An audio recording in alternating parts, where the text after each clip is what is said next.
Sveiki gyvi. Nutariau padaryti jums vieną kitą video, kur pristatyčiau tiesiog pagrindinius dalykus Photoshop'e.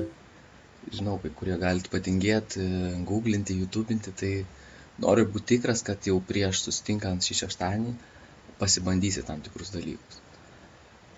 Aš esu atsidaręs šiuo metu Photoshop'ą ir nebijokit Photoshop'o, viskas yra pakankamai tvarkingai, ta prasme, aiškiai išdėliota ir net nieko nesuprantant, pačioj pradžioj viską galima eiti ir žiūrėti ir skaityti, angliškai vienaip ar kitaip suprantam. Ok, ką pačioj pradžioj aš mėgstu turėti pas save ant ekrano, tai sakykim, layers, lentelė ir history. Jeigu jų nėra, galim tiesiog jas pasirinkti, ką norim matyti čianais, nuėję ant window ir tada varneles nuimdami arba uždėdami. Jeigu pas jūs pačioj pradžioje nieko nėra, tai jūs labai puikiai galite pasireguliuoti, ką norite turėti. History, ok. Tai čia pačioj pradžioje. O dabar aš galvoju, gal pabandom šiek tiek visokių įrankių jums parodysiu, kad jūs juos pasibandytumėt, kad jau būtumėt susipažinę, jeigu dar nesate susipažinę iki šiol. Tai vieni pagrindinių įrankių, su kuriais mes dirbsime, aišku, nedirbsime, ta prasme, dirbsime truputėlį kitaip, aš tiesiog parodysiu, ką kiekvienas elementas padaro. Tiesa, Ctrl plus, Ctrl minus didina, mažina nuotrauką, ne? Jeigu Space klavišą nuspausite, atsiras rankytė. Ir kairį pelės mygtuką tiesiog paspaudę tempdami, mes galėsim judėti po savo nuotrauką. Tai irgi tai yra shortcutus, norėsiu, kad išmoktumėt anksčiau ar vėliau, tai padės jums sutaupyti laiko. Tiesa, pradėsim nuo visų tų retušavimo healing įrankių. Ne? Tai pirmas, Spot Healing Brush Tool, kas atsiranda brushas.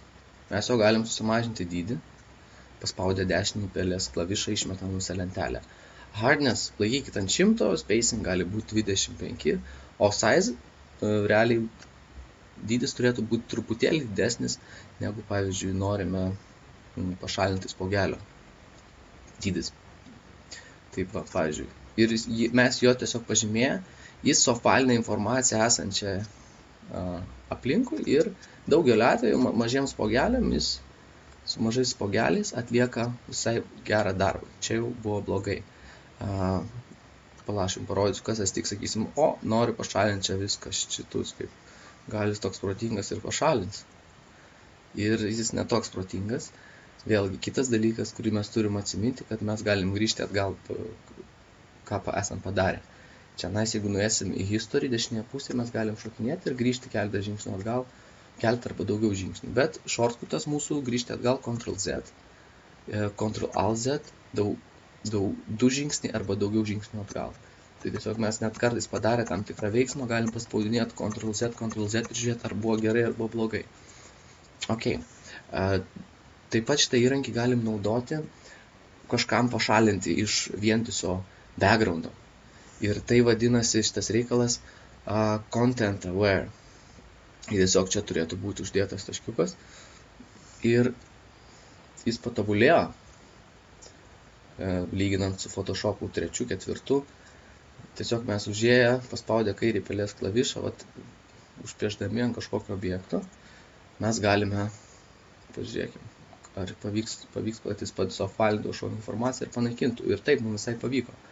Ir būtent galima jį naudoti ir taip šitą įrankį. Tai čia šitas reikalas vadinasi Content Aware. Kitas įrankis, su kuriuo mes daugiau darbuosimės, yra taip pat paklikinam dešinį. Antras, Healing Brush Tool. Healing Brush Tool, padarysim jį apvalų, irgi taip pat Hardness 100, Spacing 25, o dydis priklauso nuo situacijos. Brusho dydį galima didinti su laužtiniais kliaustais į kairę, ir į kairę mažės, o į dešinę didės. Ne? Ir čia irgi turėtų būti truputėlį didesnis, negu norimas pakeisti objektas. Bet čia kiekvieną kartą reiks pasirinkti, iš kur mes norim perkelti informaciją į kur. Tai pirmiausia, aš noriu perkelti iš čia ant to spogelio, pavyzdžiui. Tai spaudžiu Alt klavišą, kairį pelės klavišą, atsiranda taikinukas, paklikinu kairį pelės klavišą ir užpiešiu ant tenais. Ne?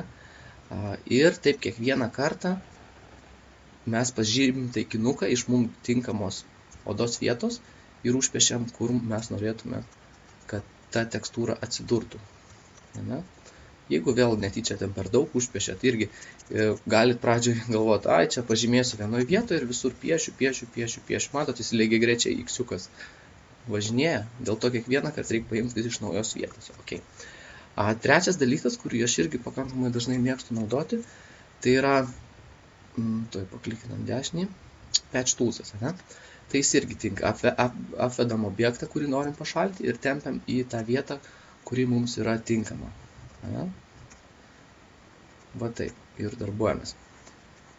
Irgi, kurį naudoti, priklauso nuo situacijos, aišku, žymiai daugiau pakalbėsim šeštadienį. Kas toliau?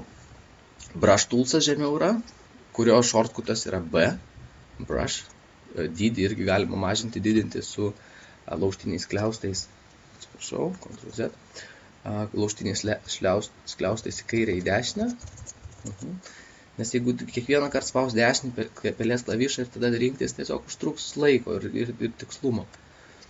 Hardness daugeliu atveju mes jį turėsim ant 0.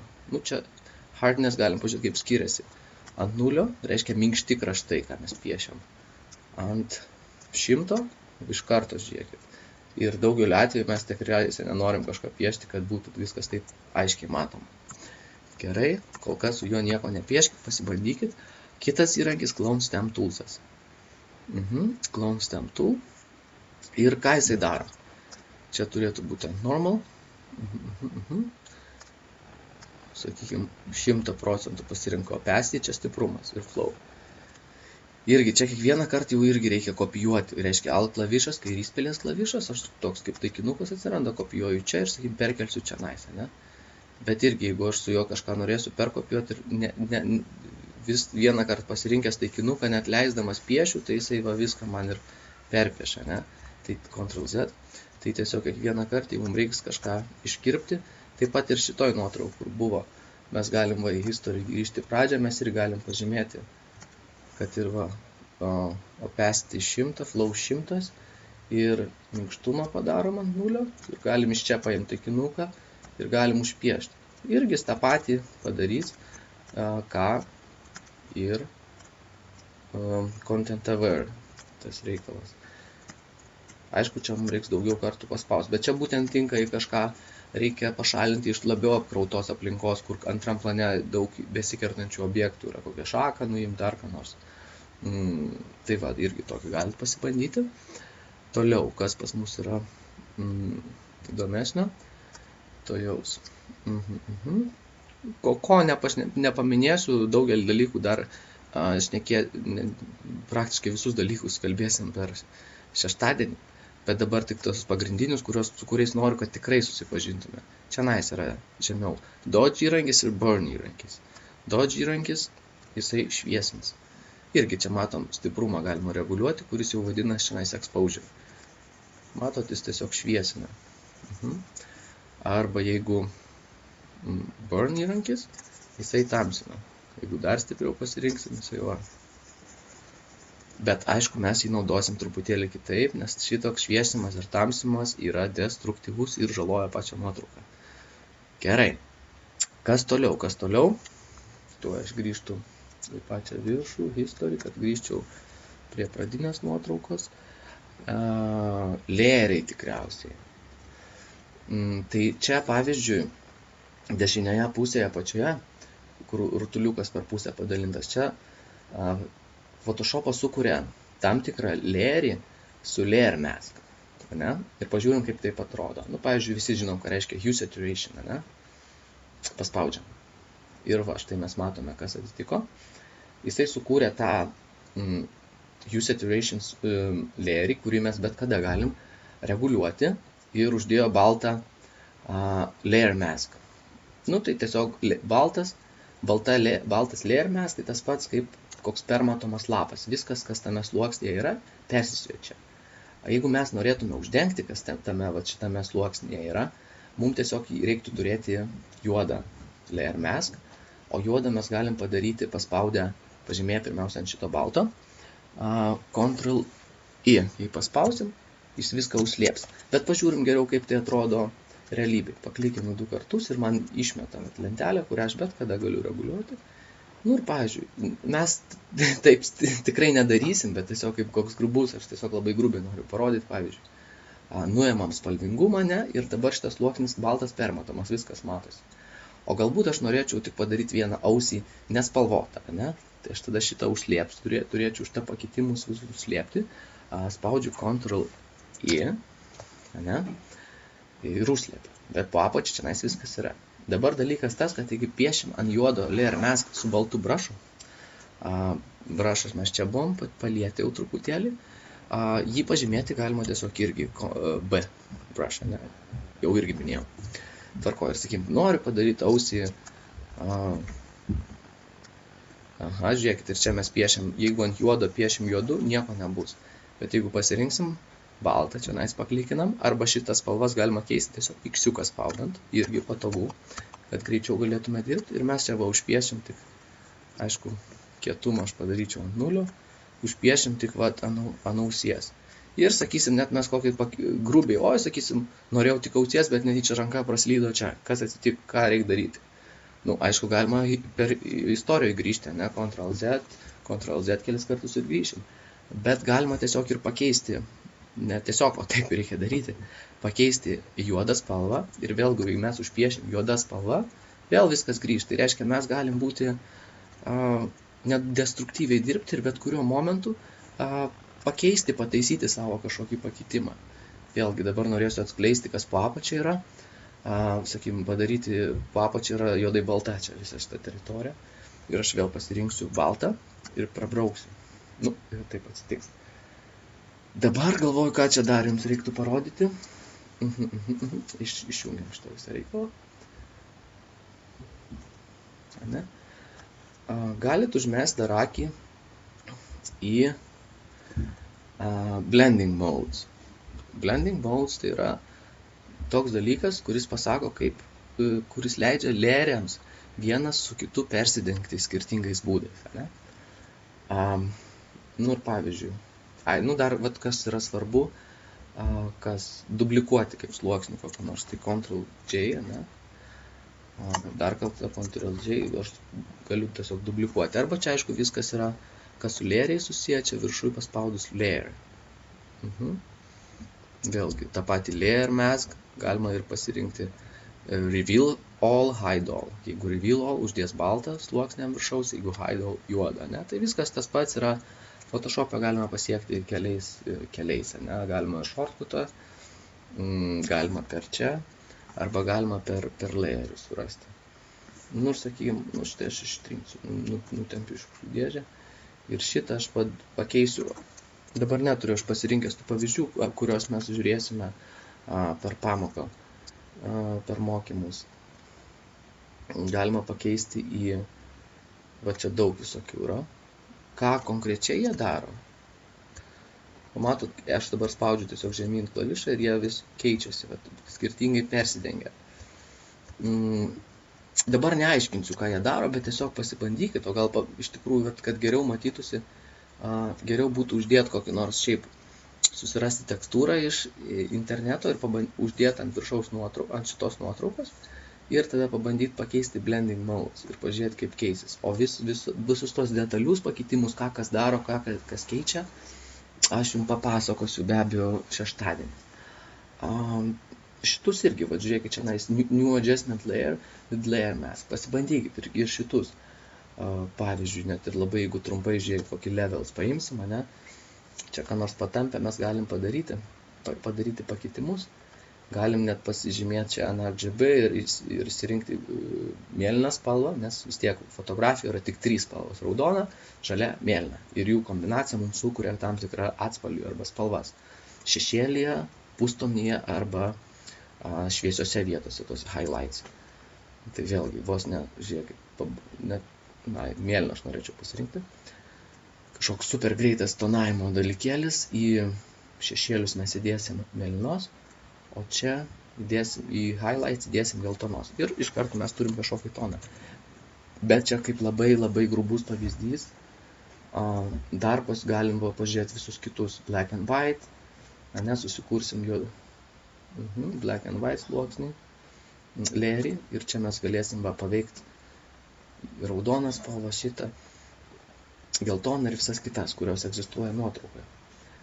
Kas čia dar įdomesnė pas mus yra, aš išjungt galiu visada akutę ir tas layeris nebus aktyvus.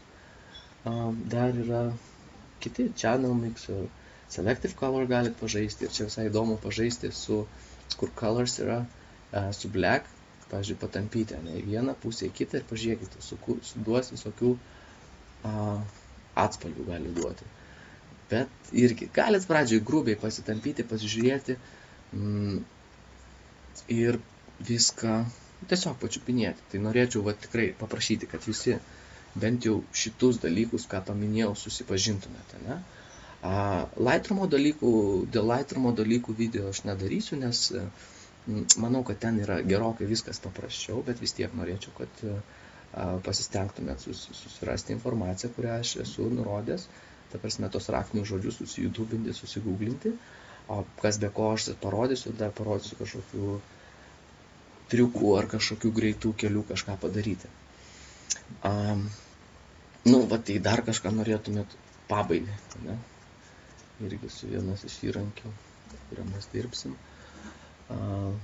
Filter Liquify, ne? Įrankis, kuris mums leis, pasižymim šitą pirštuką, brushas, pasižymim, mes leis mums kažkokias kūno veido proporcijas biškelį pareguliuoti. Tai čia tiek trumpai, ne? Nereiktų tai padaryti, prisižaisti. Pavyzdžiui, jeigu mums reiktų iškirpti kokią dalį nuotraukos, ne? Ką mes darytume? Pasibandom ir kitus įrankius, ne? Ir pažiūrim, net užėjus ant jų ir išmeta užrašą, kas tai yra. Tai yra move įrankis čionais, kuris aktyvuojasi paspaudus V raidę. Čia yra rectangular, kodėl jis man nerašo, kas čia yra. Tai yra, irgi galima žymėti arba elipsinį kažkokį objektą, elipsę objektą arba kvadratų, pavyzdžiui. Pabandom, kvadratas, ne? Ctrl, pavyzdžiui, Ctrl Z sakiau, žingsnis atgal, o jeigu ką nors pažymėti ir norit atžymėti, tai Ctrl D, deselect. Aišku, visus šitus shortcutus galima rasti ir, pavyzdžiui, per visus čionais esančius dalykus. Tai aš pasirinksiu elliptical. Pažymėsiu, ne? O, pavyzdžiui, iškirpimas, iš naujo pažymėsiu, iškirpimas ir iškirpti klijuoti visur standartiškai. Ctrl C, copy ir Ctrl V. Aišku, kadangi vėl uždėjo man ant viršaus, aš nematau. Įrankis, su kurio judinam, galima judinti objektą, tai yra šitas. Arba raidelė V. Ne? Ir aš tiesiog paklikinęs kairę, aš dabar galiu jį judinti. Ir kas toliau? Dar, pavyzdžiui, jeigu taip greitai, nebijokit, čia, jeigu bus jau per daug, tai nestresuokite, ne? Pavyzdžiui, galim jį transformuoti. Ctrl T ir galim keisti dydį. Dabar, jeigu paklausčiau, ir kad aktyvuoti iki galo išsaugot pakitimą, tai spaudžiam Enter. Jeigu paklausčiau, kaip man dabar padaryti, kad šitie kraštai nebūtų tokie aštrus, ne? Iš tikrųjų turėtumėm prisiminti layer mask ir kad mes galim ištrinti kažką ir paskui vėl grąžinti ir taip nebijoti padaryti kažkokį aštresnį prabraukimą. Kaip sukurti layer mask, kai jo nėra jau sukurta, ne? Tai tiesiog einam čia ant kvadračiuko, kuriam yra skylutė, galima sakyti. Jeigu paspausim jį, tiesiog su kairė pelės klavišu bus baltas sluoksnis, kuris reiškia reveal all, reiškia jisai nieko neslėps. Dabar grįšiu žingsnelį atgal, Ctrl Z. Jeigu laikysiu Alt klavišą ir jį paspausiu, sukurs juodą. Ir žiūrėkit, iš kartos viską užslėpia juodas. Ir, pavyzdžiui, aš tik dabar norėčiau papiešti, kad atsirastų kažkas tik tai iš to objekto. Ką man reiktų daryti? Ant juodo. Tikriausiai papiešti baltų brašo. Spaudžiame klavišą arba čionais yra brašą. Up to you. Ir ką, baltas ir, žiūrėkit, aš atskleidžiu kažką tais. Ir vėl, jeigu aš dabar vėl norėčiau paslėpti, spaudžiu X klavišą, kuris keis spalvas, arba tiesiog spaudžiu rankiniu būdu viską. Vėl pasirinkau juodą, juodą ant juodo, tai reiškia vėl užslėpsim. Gerai, tiek iš tikrųjų šį kartą. Pasižiūrėkit ir aš rekomenduoju ne tik pažiūrėti, bet ir pabandykit. Ant bet kokios nuotraukos. Nereikia nieko kažkokio stebuklo padaryti. Tiesiog pažiūrėti, kad tą įrankį bandžiau, šitą pabandžiau, bet neaišku. Sakysiu, kas tas layer mask, ne? Irgi dar neaišku. Bet svarbiausia, kad pasibandytumėt, arba bent jau kažką panašiai, kai aš čia papaišaliotumėt, iškart rezultatą bus žymiai geresnis ir judėsim 2-3 greičiau šeštadienį į priekį. O programa, čia dar tokios naujienos atsitiko, kad mūsų visa, aišku, naudingos jums vienai par kitaip, nes vietoj vienos dienos mokymų ir kažkiek namų darbų, kuriuos jūs turėjot, pagal idėją turėjo būti namuose daryti, šitas vienos dienos mokymai išsitęsia į kelių savaičių online mokymus. Todėl, kad noriu būti tikras, kad viską supratot ir tinkamai naudojat. Tai, kad, nežinau, aš džiaugčiausi. Tai ką, kol kas iki susimatymo šeštadienį. Jei ką, rašykit, jei ką, skambinkit. Informaciją dar dėl vietos ir dėl laiko dar atsiųsiu likus 1 ar 2 dienom. Ir kas man neatsiuntė nuotraukų, galite atsiųsti. Labai lauksiu. Kol kas, tada sakau iki.